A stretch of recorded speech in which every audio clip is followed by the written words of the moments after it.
January 19th to order. We'll start with the Pledge of Allegiance. Marty, would you lead us in the Pledge of Allegiance, please? Sure. Anybody wants to stand, they're free to do that.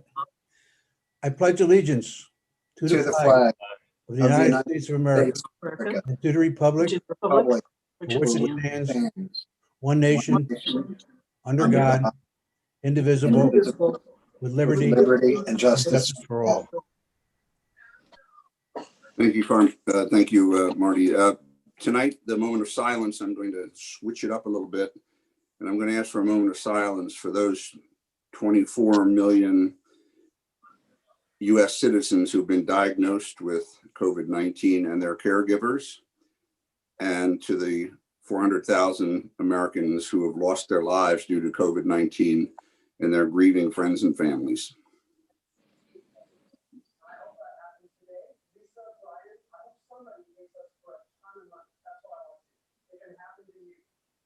Thank you. Welcome. I'm going to announce tonight that the meeting is being recorded as usual. I have a very quick chairman's report. The board met in executive session on January 13th to discuss a personnel matter, police personnel matter, and a labor matter. And the annual planning session will be held on Tuesday, January 28th at 6:30, and that's the meeting where all of the ABCs present their achievements for 2020 and their priorities and plans for 2021. I'm going to make a couple changes to the agenda tonight, but next we're going to get the police chief's report. Chief. Good evening, everyone. For the 30-day period prior to tonight's meeting, East Goshen had 419 calls for service compared to 454 calls for service in the same time period in 2019, which is a 7.7% decrease.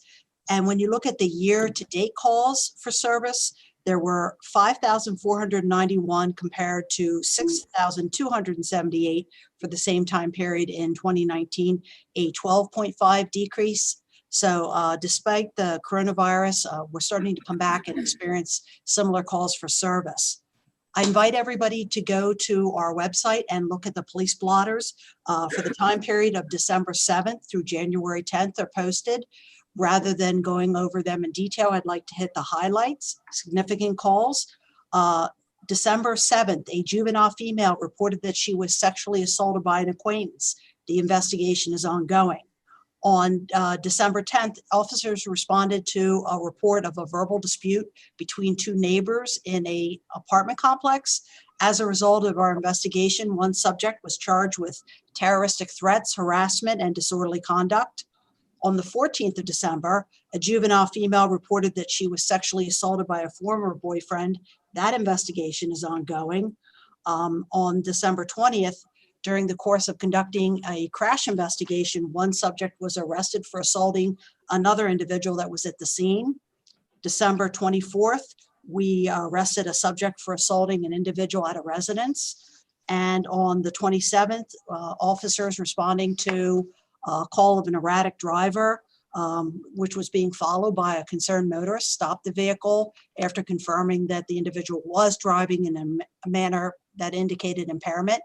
The subject was arrested for DUI, and both the driver and the passenger were arrested for possession of narcotics and drug paraphernalia.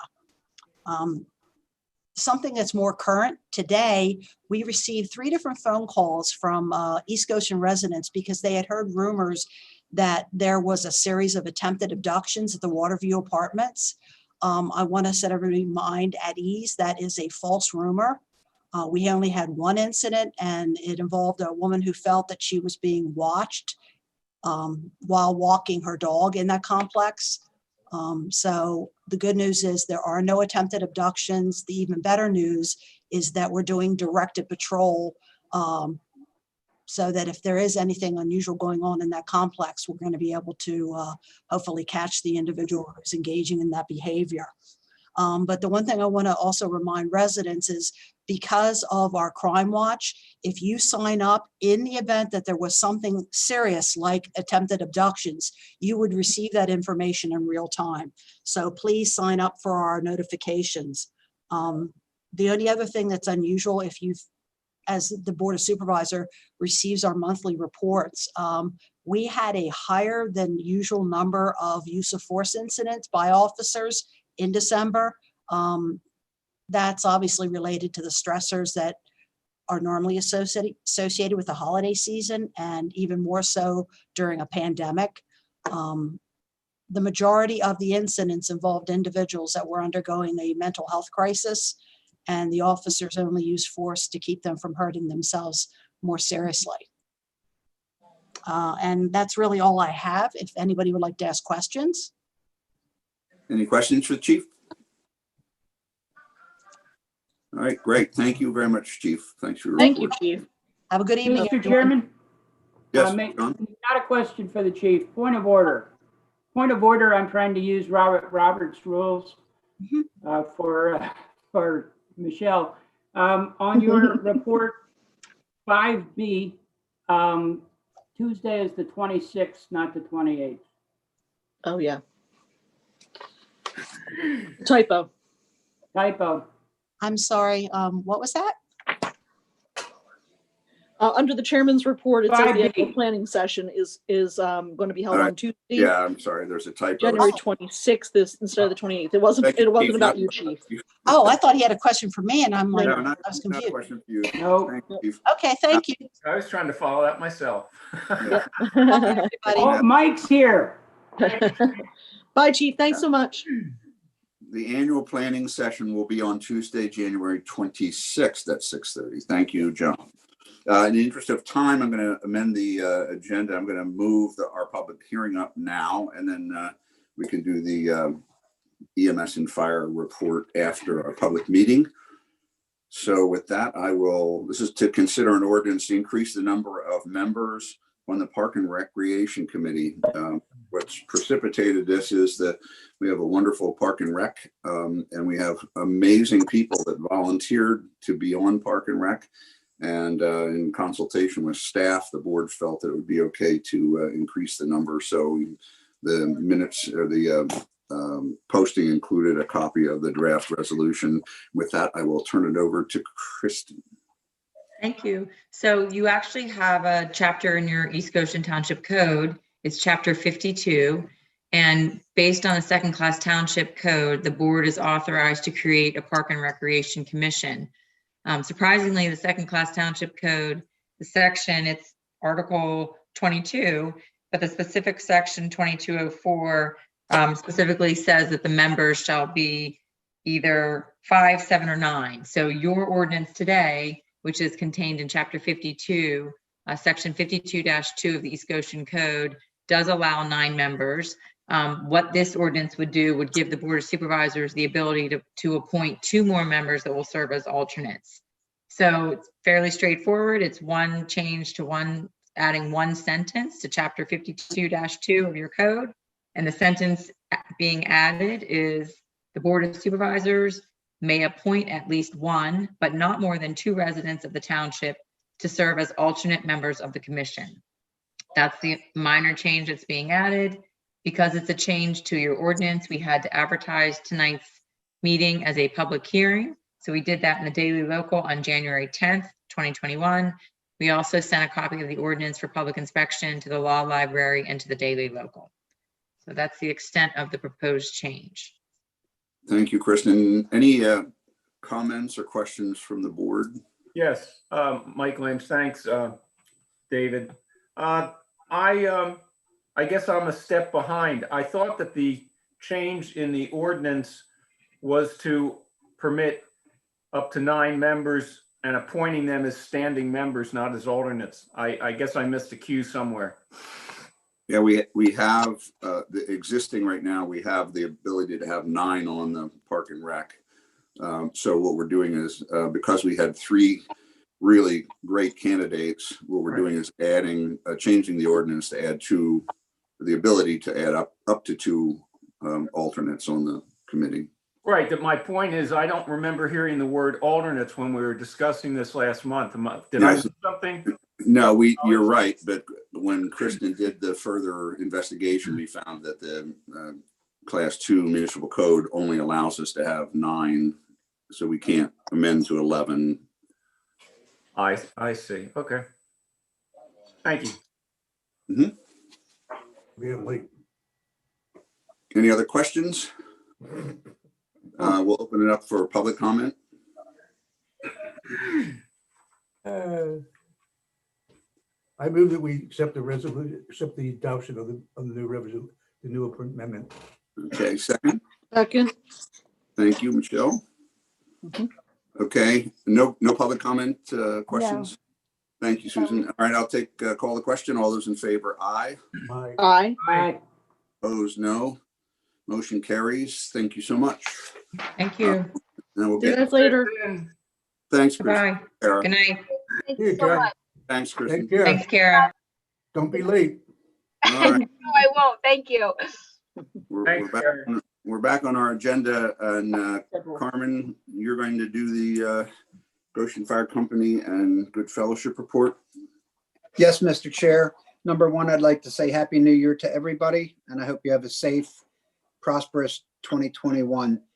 Thank you.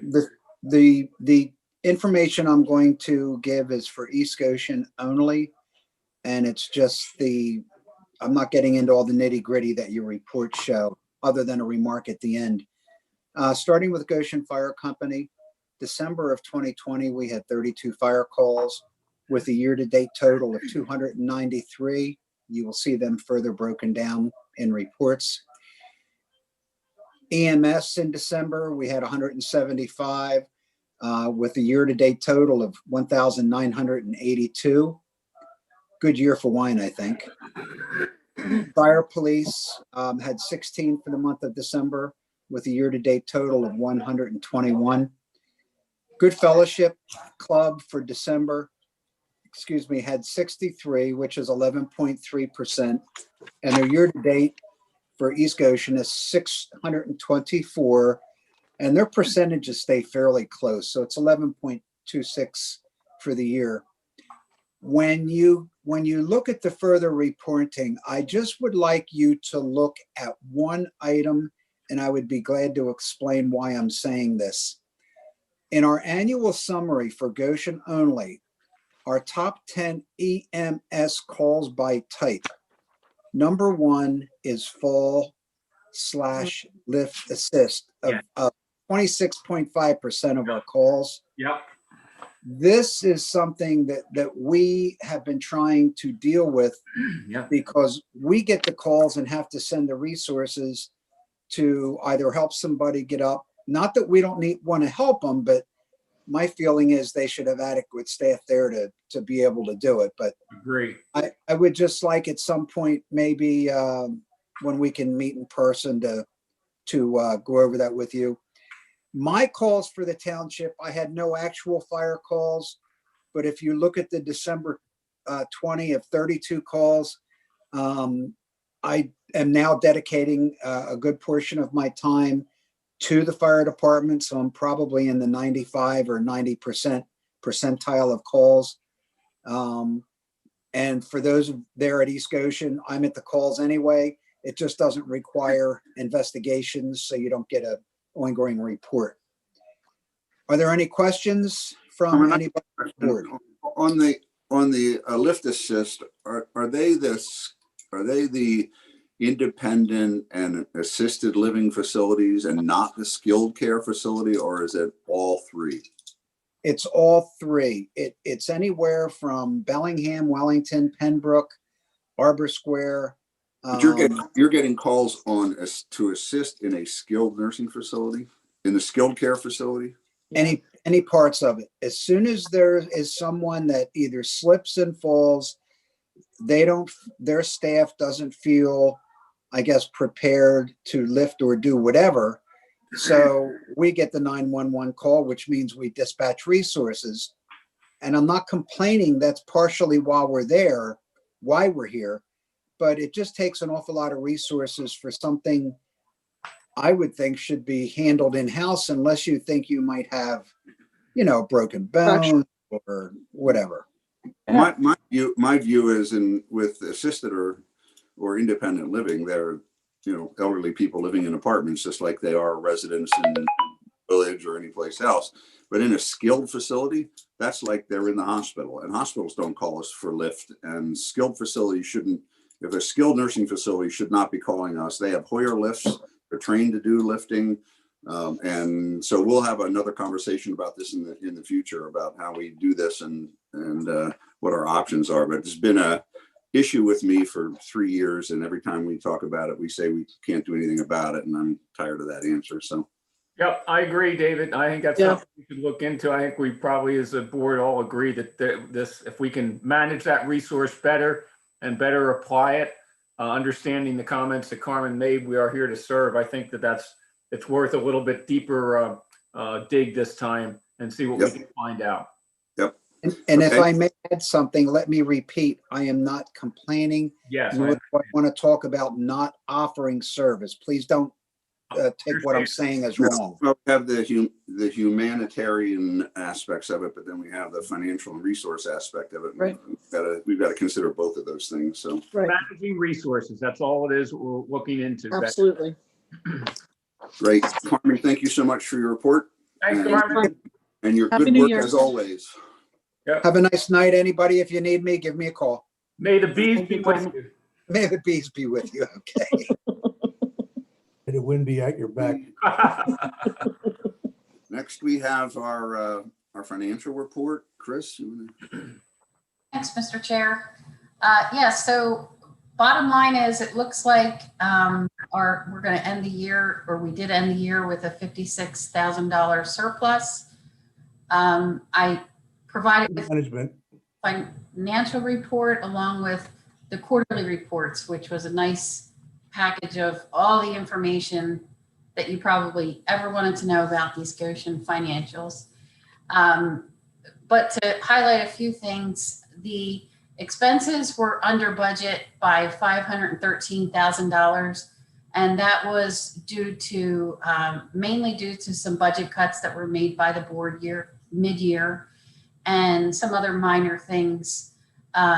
We did have strong revenues for the year. Specifically, real estate transfer tax exceeded the year-to-date budget by $39,000. Good. Despite COVID, we had strong real estate transactions. One area that I highlighted in the quarterly report, I believe, was the earned income tax. That came up short by $100,000, and I believe that's an area for the future finance director to keep an eye on. I believe there's going to be an impact as people work at home and where the earned income gets trickled for that. And as far as accounts receivable, we ended the year with utility accounts receivable of $225,000. That was higher than last year's Q4. And I believe contributing to that was the fact that I mailed late notices on December 3rd for the bills that were due November 30th. And our residents only received those late notices last week. So it took over 30 days for those bills that I dropped off at the post office to get to our residents. So there's a lot of time been spent by Amanda and Susan answering phone calls, transferring them to me, from people saying, why am I just getting this late notice? Payment says it was due December.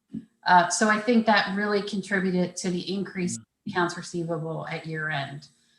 However, on a positive note, I did just drop off the Q1 utility bills on Friday to the post office, and I know that people got them today. Yeah, is that why I got it today? Excellent. Oh, Some man. people got them today. I got mine today too. Yeah. So maybe that was just an unusual circumstance in December, but it did contribute, I believe, to our accounts receivable balance. Chris, for my ignorance, can you explain a little bit why the earned income tax would change when people are working from home? Well, I'm just saying that it depends on when people work in East Goshen, then their earned income tax is funneled to East Goshen Township. So there's a question as to whether or not if they continue to work at home, if that earned income tax will be funneled to their home township. Chris, Well, is how that, about, you make a distinction between earned income tax of permanent residents and the local service tax for people who are working in East Goshen that commute in and don't pay local tax in their own communities, right? Correct. Correct. Yeah. Yes. Yeah, local and earned income tax. Is Earned- separate. So with all our, Earned Well- income tax, irrespective, is paid to the municipality where you reside. And so I would like to ask Chris to make a reach out to Keystone Collection Group. They've got an analytic department, whether you talk to Rose Har or one of those folks, and ask them if they're looking at this potential situation. As folks may know, Keystone Collection Group is our Chester County Tax Collection Committee's selected entity under the Act to collect our EIT for every municipality that imposes it. So they have some analytics, and they may be looking at this, Chris. Be good to reach out to them and see if they have any advanced thoughts. Might get some insights. I think that some of the breakout, John, that you're asking about why it may be down, the number that it is. I know it was down in our municipality too. It's very difficult to get the statistics, the data of who may be unemployed and have lost income. As John Altshaw, the prior CFO, had indicated, we were pretty fortunate coming through this past year with not as much impact as at least we originally surmised and projected, and we're hearing from other entities who are analyzing it in the early stages.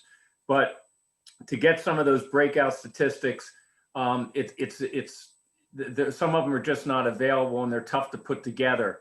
But I think maybe a little reach out to Keystone Collection, maybe we'll get some insights for future planning and see if this is a one-off or whether there is a trend that in the overall economy relative to bricks and mortar and that relationship to employees, whether it could have an impact on us. Yeah, there are a lot of factors. One is the layoffs, unemployment. Others are reduced salaried, furloughed employees because of COVID. I mean, Yeah. I know my daughter took a 20% haircut to keep her job and waiting for that to be restored. And then the local service tax for people who aren't coming into our township anymore in the business park buildings because they may not be paying taxes in our township. So it'd be interesting to see if Keystone has any analytics on all those issues. I will follow up with them and see if they can provide any trends or speculation on the future. Yeah, good. Great, Thanks. thank you. So Any then, other questions? oh, go ahead. No, Chris, go ahead.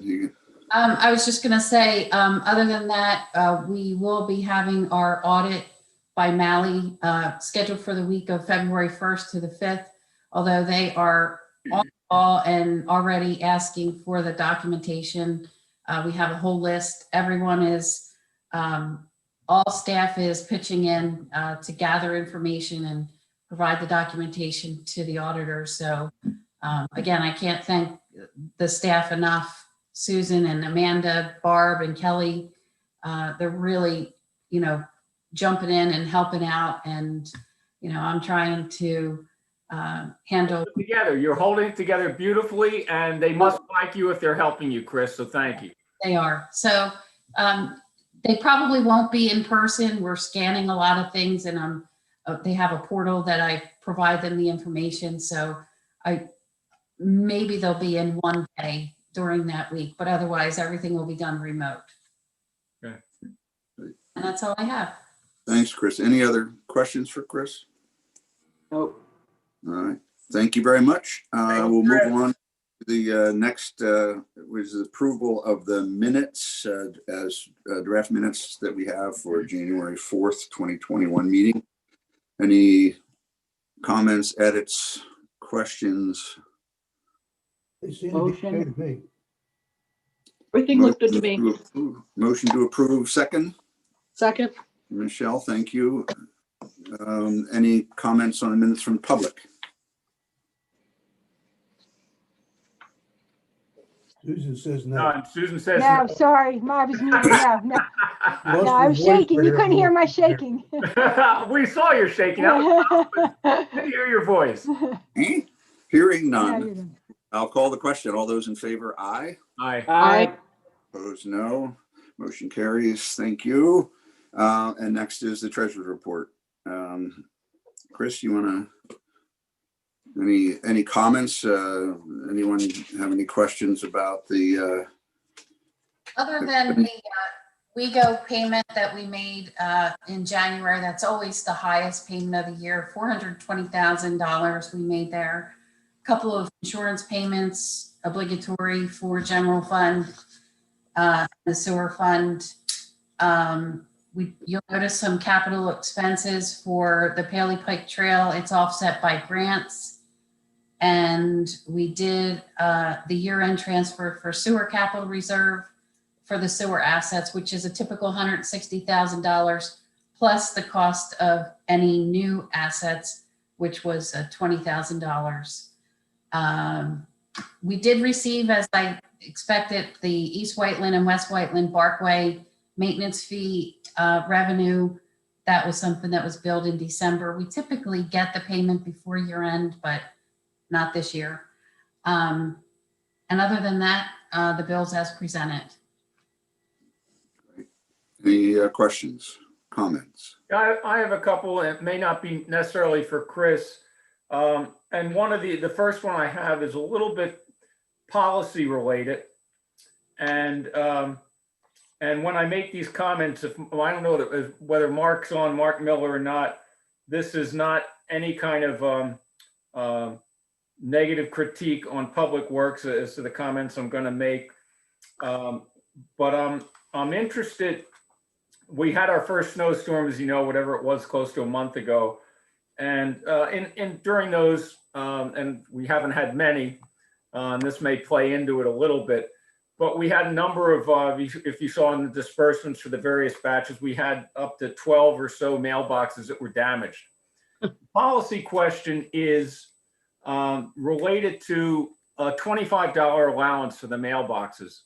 I don't want to give money away by the township, but I think our policy is if the mailbox is struck by one of the trucks, not necessarily blowing snow, that the mailbox, the township will pay this set $25 amount. I'm suggesting not that it be an open amount, but the policy possibly be changed and the amount increased marginally, whether it's $35 or $50. I know I just replaced my mailbox, the basics, not the post, but just the mailbox itself. And the actual mailbox was about $38, $39. Again, nothing fancy. I know we have quite a number of property owners that do install some more significant, more statement mailboxes. They are all located in the right of way. There is the risk there, but I think that $25 is a little bit low relative to the township that we are. And if there's some consideration and any interest by the board to consider, and I'm not saying at this moment, but maybe have the staff look at it, to consider increasing that so-called stipend or that reimbursement payment a little bit when even the most basic mailbox, let alone the post or anything else, is quite a bit more these days. That policy's been in place, that amount, for some time. Again, I'm not trying to spend the township's money, but I don't want our fellow residents to come away feeling that they were shortchanged for something that they didn't have control over and that we had some liability responsibility too. Any comments? I'm open to them. I'll either let it go. Yeah, Mike, what I'd like to do is move that to any other matter and have discussion there. And let's look at the treasurer's report. Anybody have anything specific to the treasurer's report? Would you clear me up again, Chris? The trail, Paoli Pike Trail expenses. I thought that the soft costs were coming out, the soft costs, when I say engineering, I'm going to include easement purchases and related planning work, traffic planning, design, what have you, that may be involved. I thought those soft costs were paid from our capital reserve fund, and the construction costs were paid from our bond fund that played into the grants. But I could be out of step again. Would you clarify which is coming out of the capital reserve and which is coming out of None of it's done. They're coming out of loan, the borrowing. Michael, Rick, go ahead, Rick. everything gets paid out of the capital reserve fund, and then we reimburse it from the bond fund for the appropriate construction costs. It's the bond fund is where you get the money. Yeah. Okay. I just wanted to be clear. I guess I confused myself. I lost track of it. The other way is it's just a convenience. You have to get the money over to the capital reserve to get. Well, you got to understand, there's a transfer there. I get that, Marty. By the way, Mike, just so you know, at one point we did a pretty big analysis of the post office stuff from rezoning from snowstorms. We had one guy had a $500 mailbox and we had to pay him. Then we dropped it down. But one of the things is the higher you make it, the more you tend to get a greater number of these things. So you got to balance everything out, because it's really, I understand exactly what you're saying. We're going to move that discussion to but it's matter and I have no other comments on the disbursements today. all right. Thanks, Mike. And I didn't have any comments either. I cleared that all up. I would like to make one quick point. I'm looking for my notes, that this year we're saving approximately $3,189 by not attending the PSATS conference. In 2019, there were 3 employees and 4 supervisors who attended the conference. And we are not attending again this year because of COVID and other reasons. And we are looking at saving almost $3,200 again this year by not attending. Michelle, one thing I got to say I've been there a long time and up there many years. You will find out that you will learn more up there than you will anyplace else. I have no doubt, Marty. And that is not a boondoggle, as somebody labeled it. I have no doubt. I think it's a great point. Yeah. You know, when I go to PSAS, I attend the seminars and I've come away with lots of really good information that we've applied in the township. So it's, I don't want the public impression. I have no doubt. But the fact is we are saving some money on that again this year by not attending. Yeah. I'd love for PSATs to find a way to make it happen virtually every year. I think that would be a great thing to do. The virtual is one way to do it. I think the interaction with colleagues and peers it has been a good environment. Sure, networking is important. We'll see. You know, obviously, we'll see how it goes. I as a group, we opted out this year because of the what we anticipate is going to be the continual restraints and restrictions. Right. That's a big risk pool where we did attend. I think that they're being a little optimistic too. It may not occur, or the subscription to it may be weighed down. Yeah. I'd like to entertain a motion that we accept the receipts. I'll second that. Someone want to make that motion? So moved. So moved. Second? Second. Mike? Thank you, John. Any public comments on the treasurer's report? Nope, you're good, David. All right, I'm going to call the question. All those in favor of accepting the receipts and approve the expenditures as submitted, aye. Aye. Aye. Aye. Opposed, no. So carried. Thank you. Thank you. All right. That gets us through the treasurer's report. We've done the public hearing. We're in old business. We have none. We're down to new business. And Rick, can you take us through the consideration and installation of the no parking signs on North Chester Road? So when PennDOT rebuilt the intersection years ago, they created a widened shoulder on all four, and this is the intersection of Strasburg Road and 352. They created a widened shoulder on 352. And the concern is on the northbound side, southwest side, there's a wide shoulder. There's 3 driveways that have access over the wide shoulder. And the problem occurs when somebody parks on that shoulder, it restricts the sight distance for the people that are, I guess, farther south. We went out and checked the sight distance today, and the sight distance today doesn't meet the PennDOT standards. However, when you put a car there, it restricts it even further. And it's also compounded by the fact that the speed limit's 45 miles an hour going through there. And, you know, truth be known, a lot of people don't, go faster than 45. So the fix would be to prohibit parking on that widened shoulder. I sent a letter to the 3 property owners that would be impacted. Good. Let them know it's going to be on the meeting tonight. And I have, other than the one resident who requested it, I have not heard from anybody. Okay. So if the board wants to proceed, the next step would be to schedule a hearing to allow for the installation of official no parking signs. There's some here now, but they can't be enforced.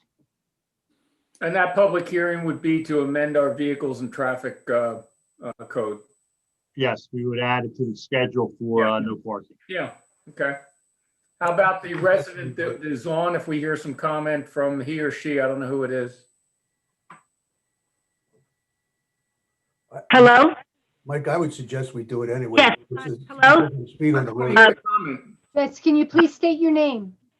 Yes, if you can hear me, my name is Teresa Wittig, W-U-E-T-I-G. I'm at 336 North Chester Road. And I am the one who, did submit this problem. And again, initially, the no parking signs were installed, but not too many people pay attention to it. And as Rick said, there is no real enforcement. It is absolutely very dangerous to make a left-hand turn out of my driveway proceeding towards Strasburg Road. I have family. Everybody's asked me to do something about it. My daughter tells me to make a right if I want to go left and go down the road a bit and then turn around. I have people who won't visit me because of it. It's hazardous. So Teresa, you're really saying you support the action that we're considering then tonight?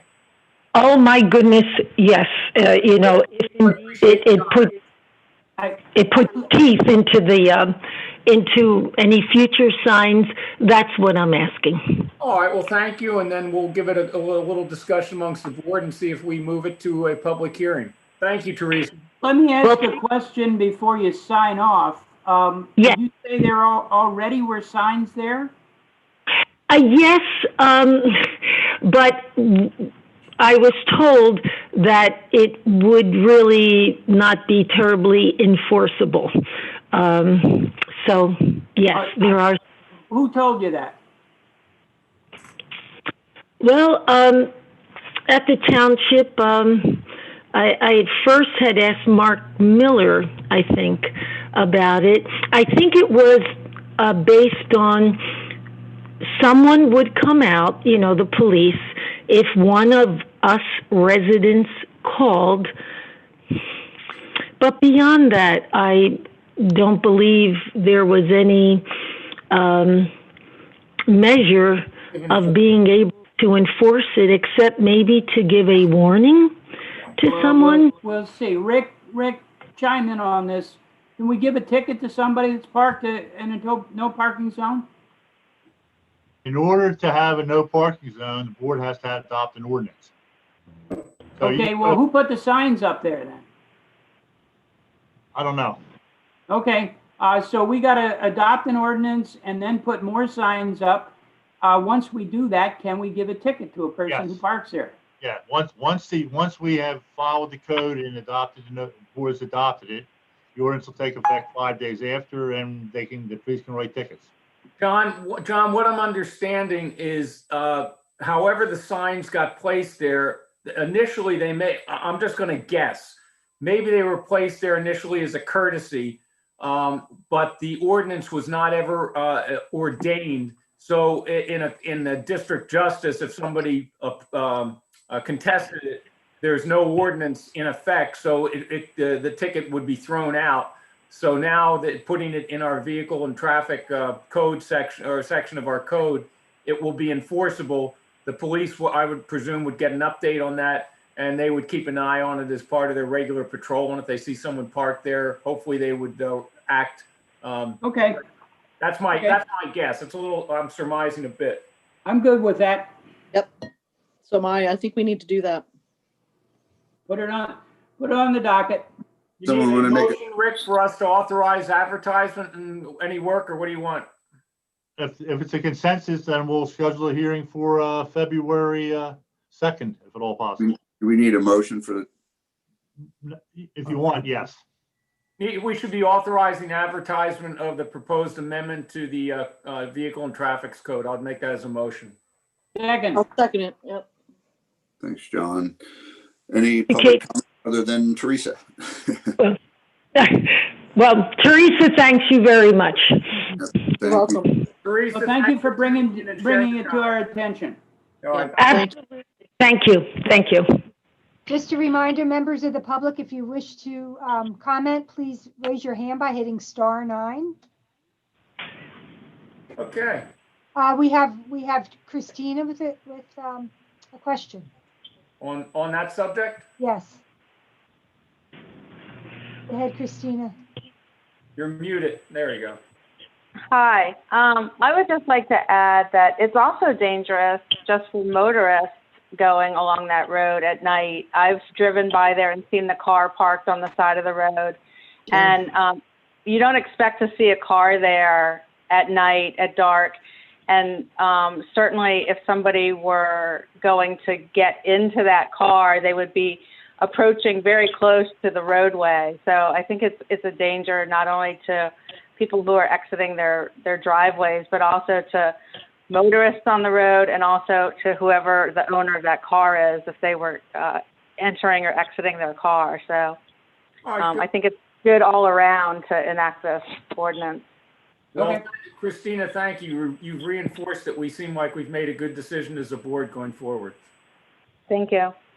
Okay, we also have phone number ending in 629 has their hand up. Can you first please unmute yourself, hit *6 and state your name?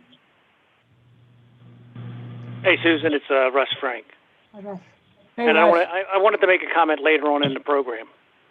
Okay. Okay. Noted. Mr. Chair. Okay, we have a motion that has been made and seconded. Any other comments from the board? I'll call the question. All those in favor, aye. Aye.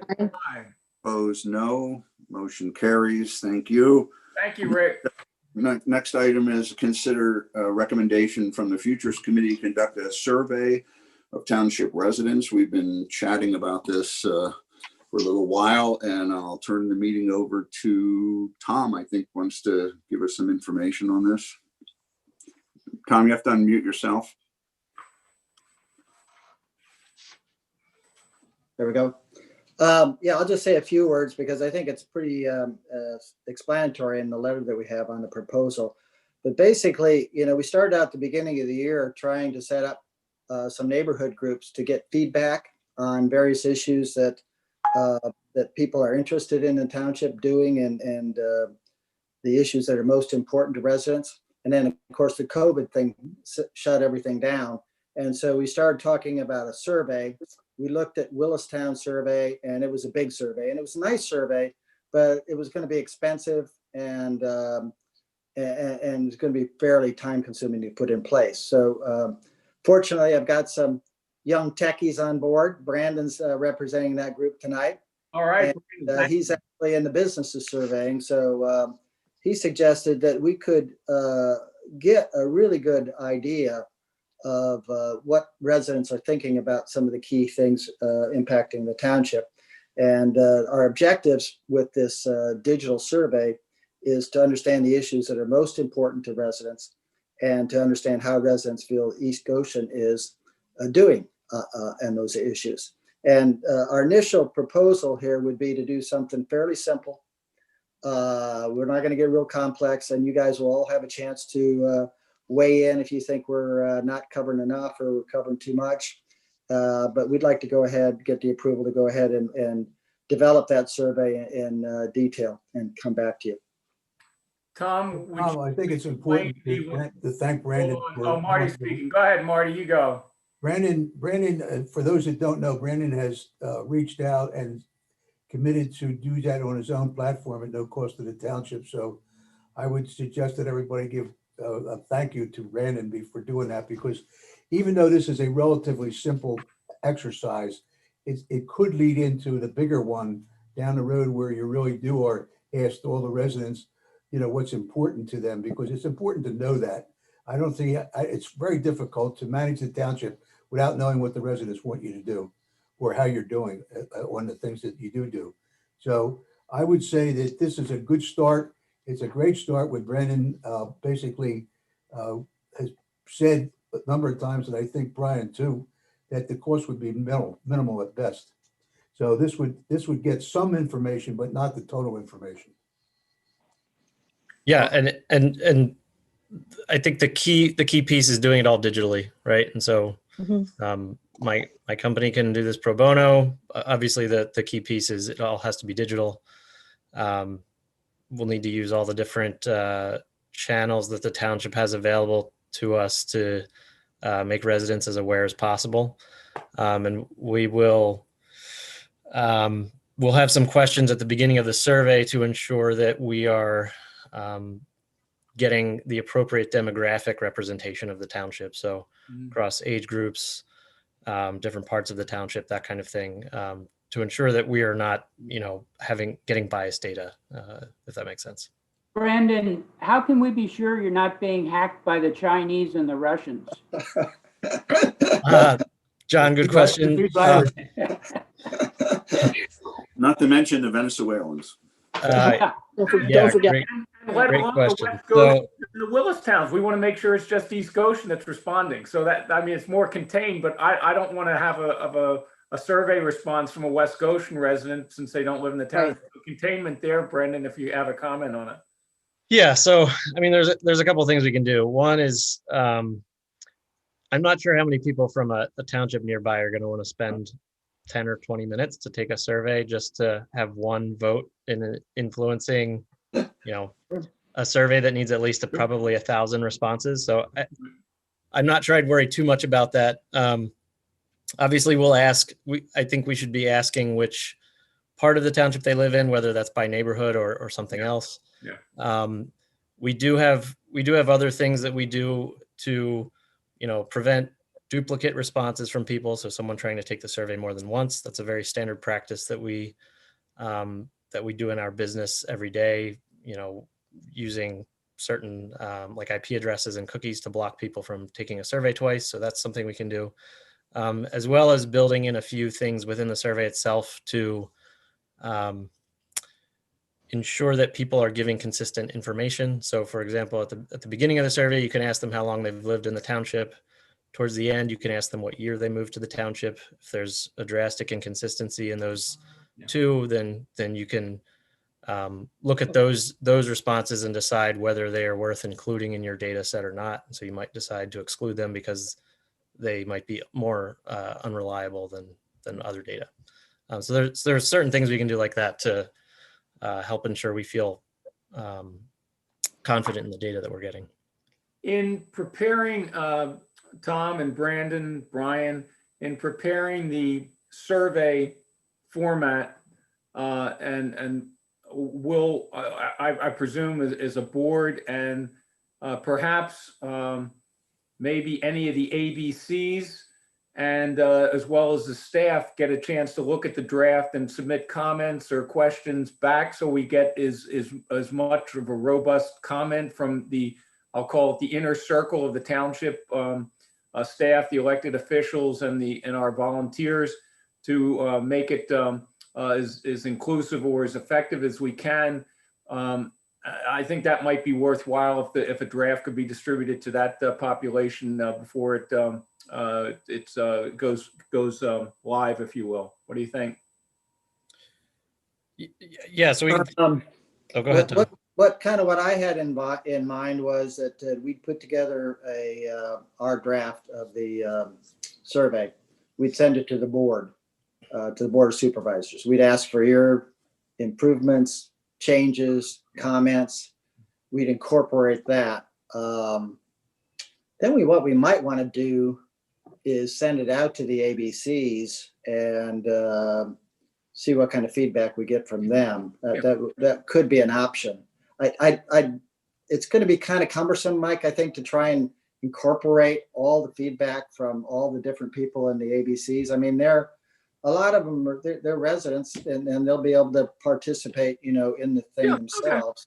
Okay. So, I think I think the key is you guys have to be comfortable that we're asking the right questions. So when we get feedback, you're going to trust the feedback and you're going to find it meaningful. And if that doesn't happen, then we're not accomplishing what we need to accomplish.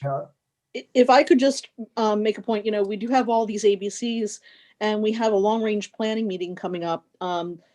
Wouldn't it be kind of nice and inclusive if perhaps prior to the long-range planning meeting, perhaps sending out an email to all of those ABCs and asking them for one single question from each, and then you'd at least have a starting place for something that might be important to each of those groups. Is that something that you'd be willing to consider? Yeah, just a timing issue, Michelle. Take on that would be for the Futures Committee in their presentation to talk about the survey. And what I'd frankly like to see first, before I see questions, is what areas of focus would the survey be on? So maybe on the meeting on the 26th, the Futures Committee could present kind of the outline, an overview of here's what the survey is going to do. Here are the areas that we're planning looking at, and then get buy-in on that, and then develop the actual specific questions for each of the categories of inquiry. I think that's a really good suggestion that we roll it out at the planning meeting. And the survey may end up looking like, 5 or 6 topical sets of questions within the survey. It might be services, it might be land use, it might be any number of things, police as an example, emergency. So I think that's a great way to roll it out. It gets some interest. I can't hold back, though. I'm really appreciative. I've been very interested in the community survey for some time. I knew it was going to be expensive. We were a little concerned about the cost, so we kind of were a little reticent. And Brandon, your ability to step up and do this, that is really meaningful in multiple resources. Your time, being able to utilize your company's resources, and the savings to taxpayers to do this, and yet get a valuable response. We're hopeful.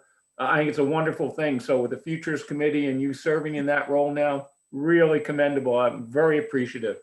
Thank you very, very much. Of course. It's huge. It really is. It's huge.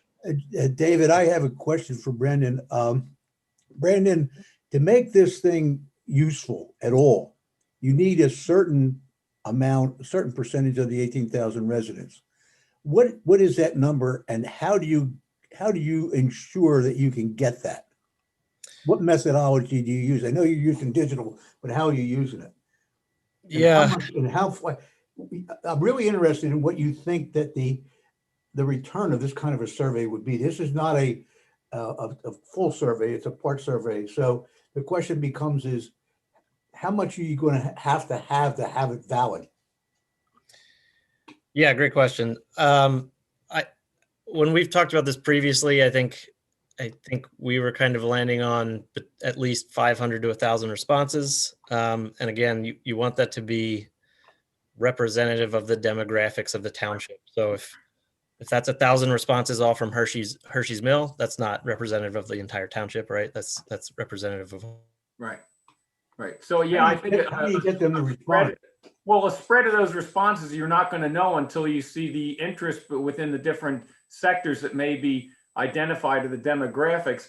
And, let's go back to a couple of the plans that we've approved in recent years or have been approved. When I say we, the township has approved. The comprehensive plan, when it was updated, I'm not sure we had more than 500 survey responses for it. Rick, correct me if I'm wrong, the Paoli Pike Trail, I'm not sure that we had more than 500 responses to it. And we went ahead with some great initiatives or some very big initiatives out of those responses and crafted the plans accordingly. So if we got 1,000 responses out of 18,000 residents and we get a 6 or 7% response, I think Brandon will say that's a pretty darn good survey response. Yeah, I would agree. And the results are data points, not decisions. It's information for us to make decisions if it's done properly. So. Yeah, the other piece to that, just again, the best, one of the factors in terms of how much data you'll get back is the length of the survey. And so one of the things we talked about, we debated back and forth, and, I regularly in my professional work will build surveys that take 20 or 30 minutes to complete. And I said that in front of the group, and I got a lot of looks of, I don't really want to take a 30-minute survey. So, I mean, just something to keep in mind as we build this, there's going to be probably 5 or 8 questions at the beginning that are just getting background and demographic information on people. And so the actual body of the survey probably should not be that much. And, it sounded like maybe 5 minutes, maybe up to 7 is probably in the right range of where we should be targeting this to take. Yeah. And so, and open to feedback on this, but we'll want to keep that in mind and avoid having a really long survey. I also think it's possible to kind of prime the township residents to do this on a recurring basis, whether that's once a year or twice a year. And so maybe it makes more sense to do 1 or 2 of these smaller surveys every year rather than one massive 30-minute survey that's kind of a big hurdle to overcome, to sit down and commit that to. And so it feels to me like that's probably easier for most people to do that on their phone or do that on their computer rather than clearing out 30 minutes to do some longer survey. Yeah, I think you're right. Brandon, don't you find that when people are just picking a multiple choice option, do you find that you can ask a lot more questions that way because they don't realize how much time they've just passed, that's passed? I mean, yeah. I can sit down and do a survey and click, continue, click, and not even realize that I've just had 12 minutes go away. Yeah, I mean, those questions are definitely faster to answer. If we want, one of the things Tom and I and Brian were talking about is having residents rate the township on how it performs against whatever list of criteria that might be, whether parks or utilities or whatever else. And if that's a big list and they're rating 1 to 5 on each one of those, that could be a pretty onerous ask, right? So that one question alone, while I think it could be pretty informative, could be fairly time consuming. So a lot of it depends on the question and how much information you're getting from the resident. And what's your goal in terms of the amount of information that you plan to get? Because I think that's the secret to your success or the survey's success, because I mean, we're talking about things that look like if you integrate that into what you're planning to do, you're going to be at a range further than what most people are going to want to spend the time doing. But I could be wrong about that. That's one of the things we talked about a lot, Marty. And I think kind of one of the things that we talked about was initially this initial survey might not give you everything you want. But hopefully it'll help us zero in on the things that are most important to people. And then in another 4 or 5 months, we could, if there's one area that you really want to know more about, we could go back out again. And so that was kind of the mindset, because we kind of grappled with this. The bigger you get, well, you might not get as big a response. So I think we're going to have to kind of play that a little bit by ear, and we'll be interested to see what you guys think of some of the questions. And if you'd like, if you got some specific questions right up front, let us know, and maybe we can kind of try and put that into this initial one. So it's let us know. Not to get and it's not intended to get greedy about what Brandon particularly is offering here, but I think he recognizes that in some survey projects, if you will, there is a split survey that's done. One portion of the survey is a longer, more extensive survey that is sent out by whatever method to whatever individuals, possibly randomly, possibly selected random, that sort of thing. And then there's a more condensed or a smaller survey. And so you may get more robust answers from the longer survey, and you see what happens there. And the rest of the population gets the smaller survey, and then you work with that together. I'm not suggesting that here, but it's been done. I also think that I believe it's the city of Atlanta that does an annual community survey, if I'm not mistaken. And there may be other larger entities that do that. Brandon, you're probably tuned into this very, very well.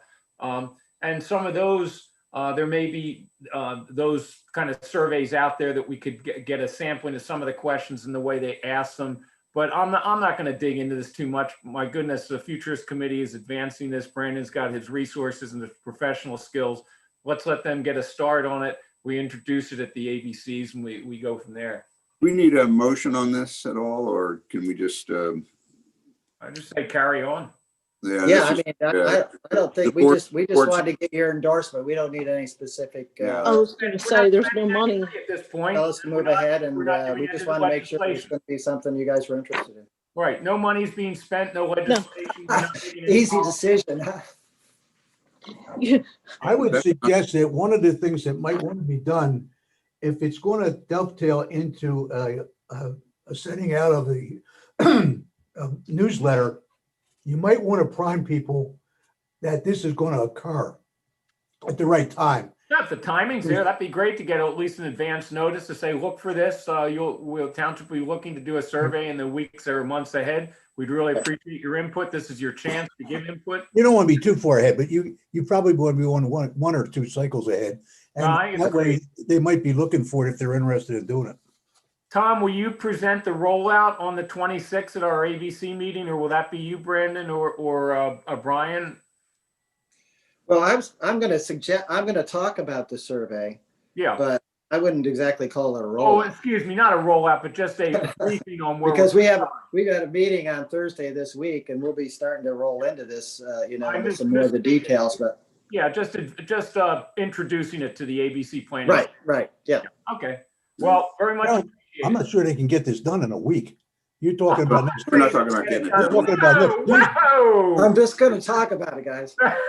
You're talking about next Tuesday, man. I mean, they're like, Brandon, don't hang up. Step on it, Brandon. Step on it, Brandon. Surveys in 1 to 3 days. Let them tell us if they can do it. I'm glad you guys are on board with us moving ahead. That way I don't have to rewrite my remarks for next Tuesday. There you go. All right. Hey, Brandon, I worked for a National Opinion Research Center for a little while, so I know a little bit about survey designs and stuff and how to ask questions. So that's great. You can help us. I'd be interested to see how Tom, thank you. Brandon, thank you very much. Hey, can I ask a couple of questions? Sure. Who's that? Oh, is that it's Russ? Russ. Yeah. Hey, I guess Tom, I'm not sure who talked about sending the survey out digitally, but what do you do about the older population that don't have computers? Do you take that into account?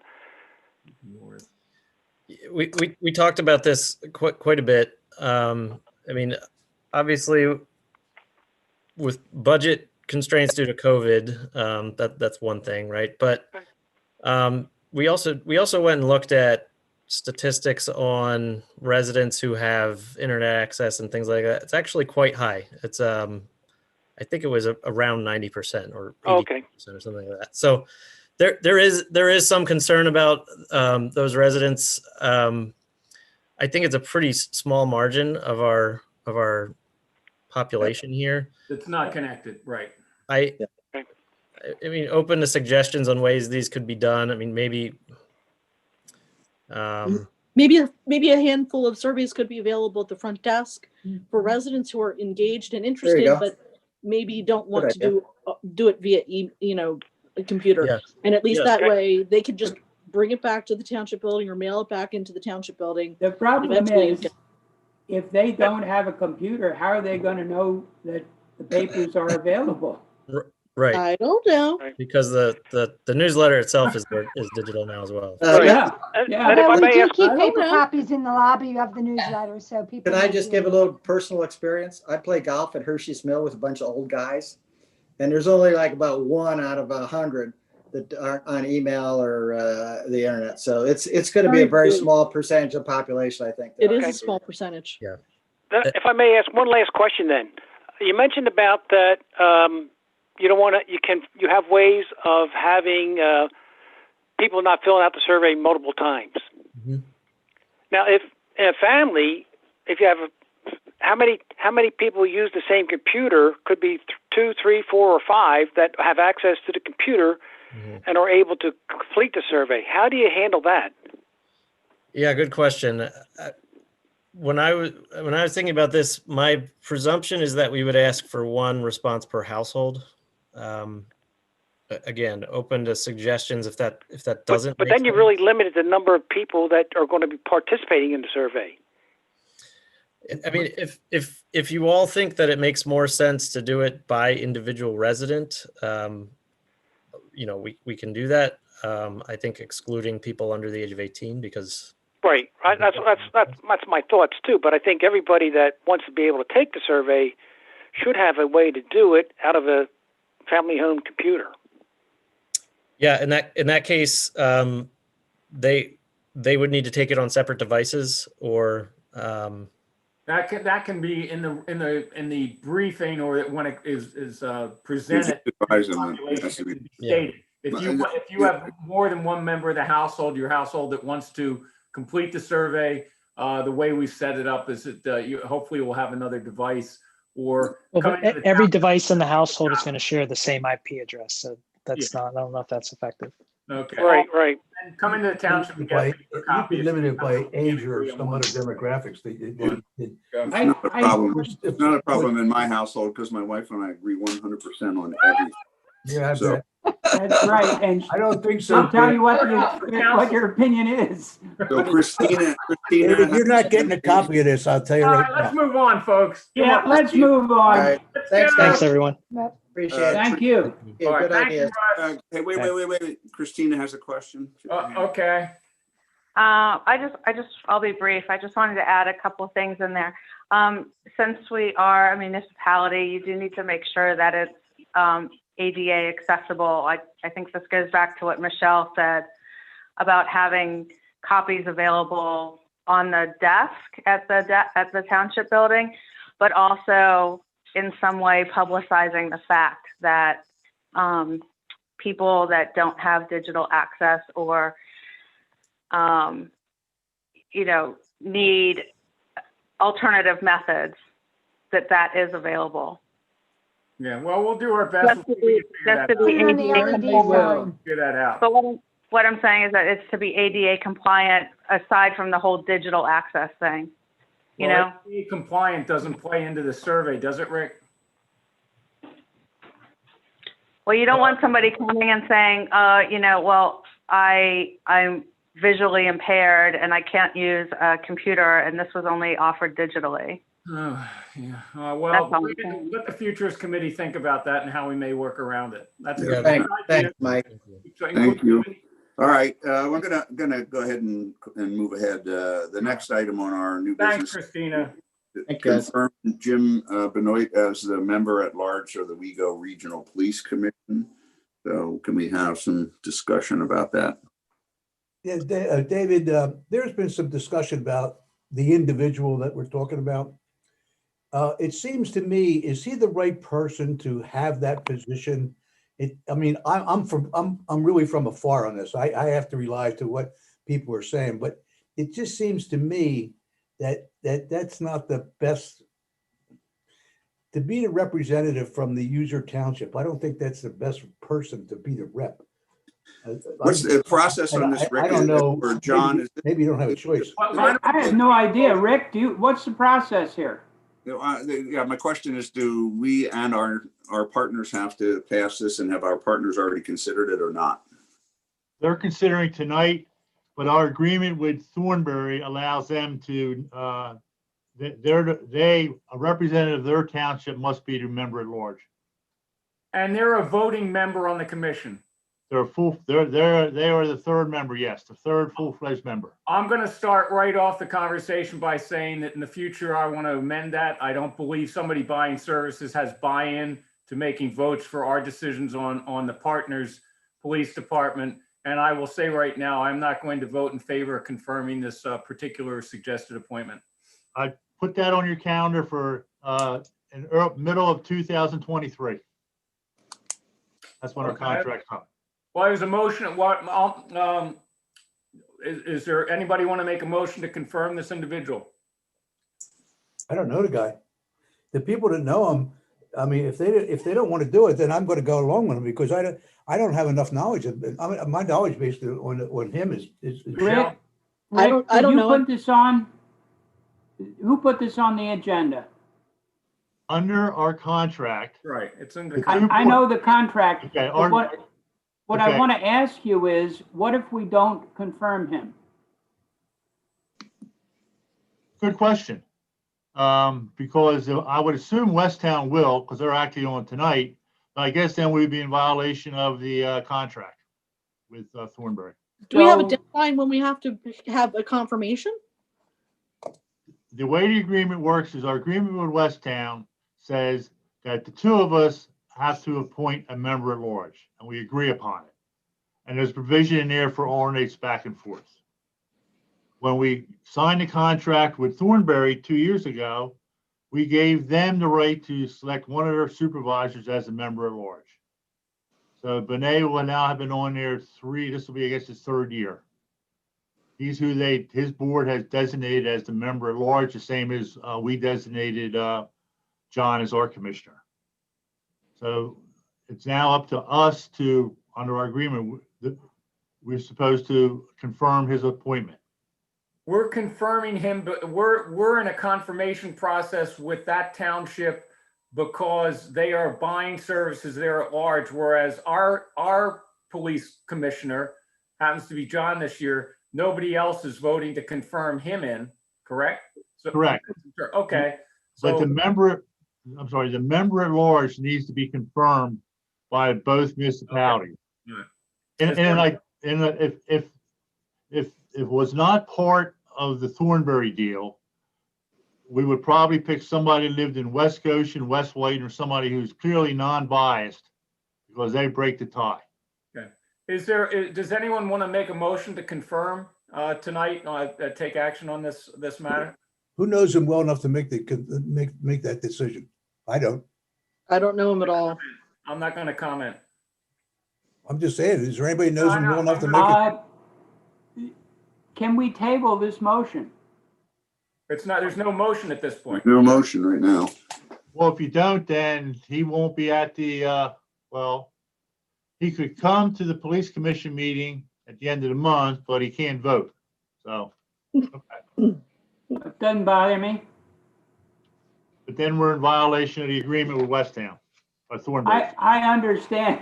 I understand you want us to do this, but John, you want to make? We might as well do it. David, what do you think? Yeah, we want to make a motion to table it for further discussion. We know what we know, and you either do it or you don't do it. And all right, I move we confirm Jim Benoit to the police commission. I'll second that motion. Because I think you got to have one hell of an explanation as to why you're not going to do something. Unfortunately, that's what I think too. You can't just do this on the back of your envelope. I mean, it's not going to work that way. You're going to really cause a firefight. All right, first and second, any other discussion? All those in favor, aye. Aye. Aye. Opposed, no. No. Guess I'll be an aye. 4-1. Thank you. We're down to any other matter. Yeah, but wait a minute, David, and with respect to the contract, Ricky and I have been working on something else, and we've noticed a couple things that when the contract time comes up, in addition to this item, there's other things that should be considered during this, because it's not a perfect contract by any stretch of the imagination. Starting with the fact that they don't pay for any overages. When it comes up, we're gonna make an ad hoc committee, Marty, with you and Rick on it, even though you'll both be retired by that time. We're not going to, at that point, we get paid. I'll make a statement that I agree with Mike that it's ridiculous that somebody buying services from us contractually has a voting member on the police commission, and that needs to be changed, in my opinion. I agree.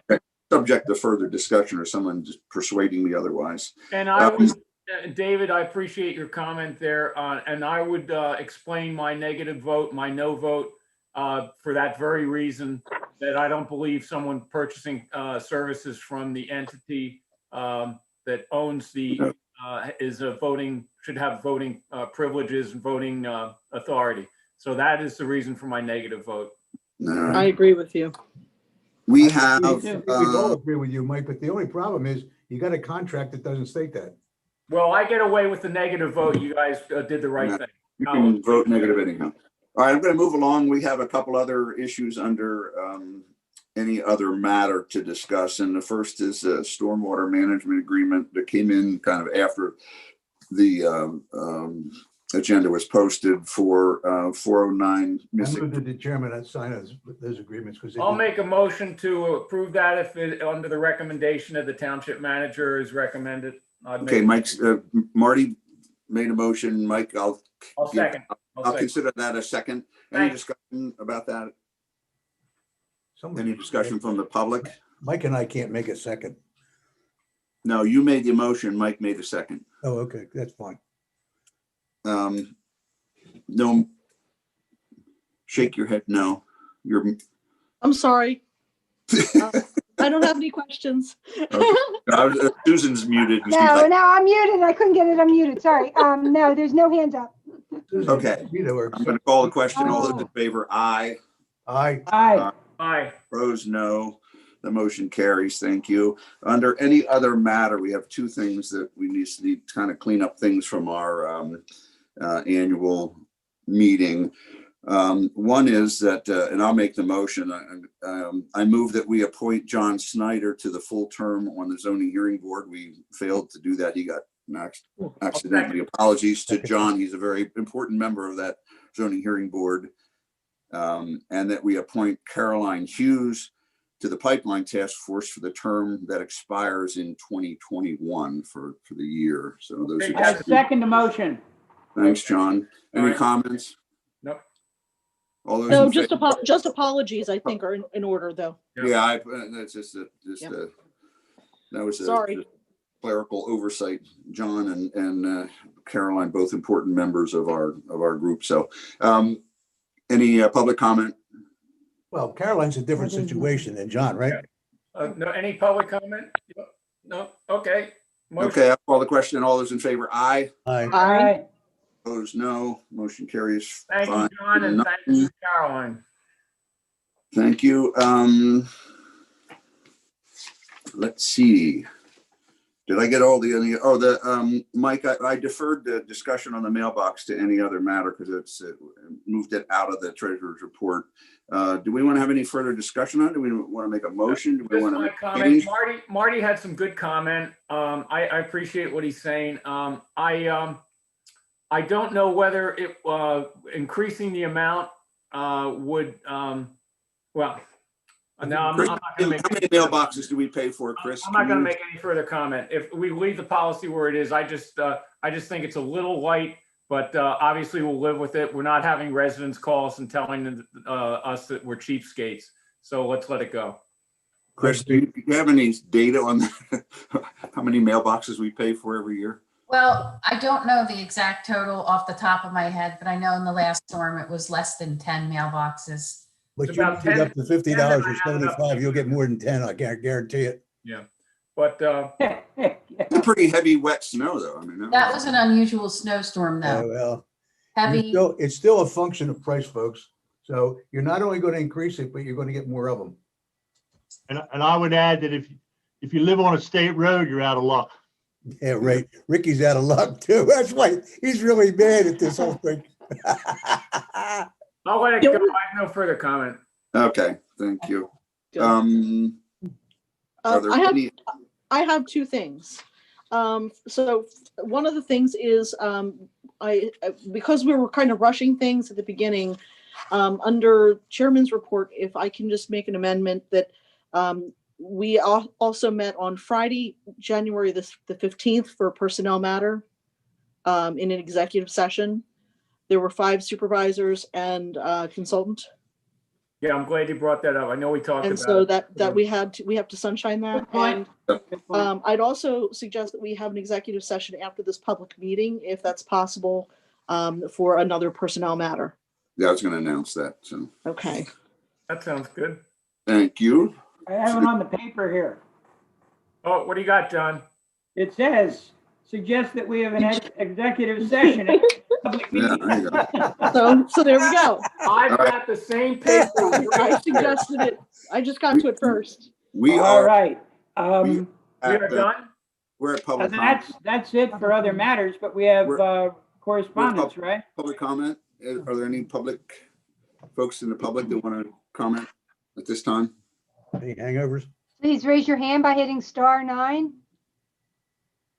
Okey doke. Hey, Russ. Russ. You have to, Russ. don't forget to unmute yourself, Russ.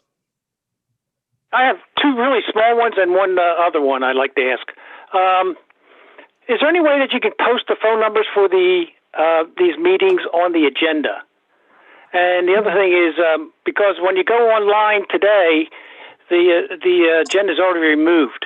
I was just wondering if you could find a way to keep that open and put that number on the agenda, make it easier. Maybe just for me, but just ask the question. Susan, can we do that? Absolutely, yeah, sure. I think it's a great idea. Thanks, All Russ. right, good idea, Thank Russ. you. Just to clarify though, the agenda is not moved. The agenda is on the website, correct, Susan? No, it's Yeah, not. it is. Oh, I have it up right Yes, now. it is. I'm It is. referring to the calendar. No, the calendar's still up. No, it's not. I just looked before I got into the meeting. It's not there. That's the only reason I brought it up. Oh, I'm looking at the calendar now, Russ. I see it. We're not sending you to the Oh, survey. because it passed the time. It's still on the calendar. You actually have to click into it. But because we're past the time of the 7 p.m. Yeah, because I did call in after the meeting started. Yeah. Okay. I see what you're saying, Russ. Gotcha. Okay. Then the other thing, I wanted to attend the meeting back on January 4th, but was unable to because I was attended the meeting, the last meeting of the last year, and didn't get a chance to chime in on this letter that was submitted by the EXE group. And Marty, you made a comment that you were going to respond to that letter. And I was wondering, since EXE got their letter into the agenda, should your comments, if you made any, be put on public notice somewhere as well? If somebody can remember the comments, there's no reason not to, but whatever I said, they were happy with it and the issue went away. Well, one of the things they brought up, which is a concern to me, is changing the way we have these public meetings by just allowing people to speak 1 or 2 minutes. And then if they take longer, you're just going to tell them to move on. I just don't think that's proper because, we all have valid opinions on certain issues, and I think we need to be able to express it fully without having to be concerned that we're going to be cut off at a particular point of our discussion on that particular topic. Russ, Hey, Russ, I think that was one. let me see this. Let We the have- chair speak. We have always allowed full Marty, wait, discussion of wait, any wait. issue. Whoa, one at a time, One gentlemen. at a time. The chairman has got the gavel here. Russ, that was EGSE's recommendation, and Right. their letter to Marty. The board has never done that. And Okay. And frankly, we've had discussions that we're not interested in doing that. We want to hear from the public. We've never shut the public down.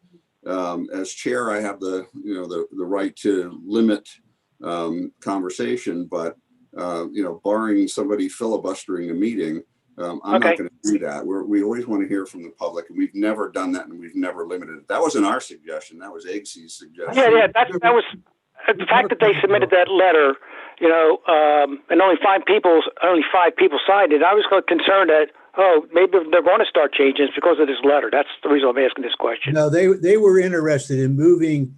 They didn't like the idea that in the beginning there is no public comment. You have to wait to the end, and they didn't want to sit all the way through the meeting necessarily. That's really what their argument was, and there was other stuff that went on in that meeting that was a kind of tit for tat kind of a thing, and that kind of got everybody under a little bit upset. So it all straightened out, but it's up to the chairman to run the meetings in a way that he feels it or she feels that they should be run. So if he wants to ask the question, should there be a public comment period in the front as well as in the back? That's fine if he chooses to do that, but it's up to David to make the decision as to how the meetings run.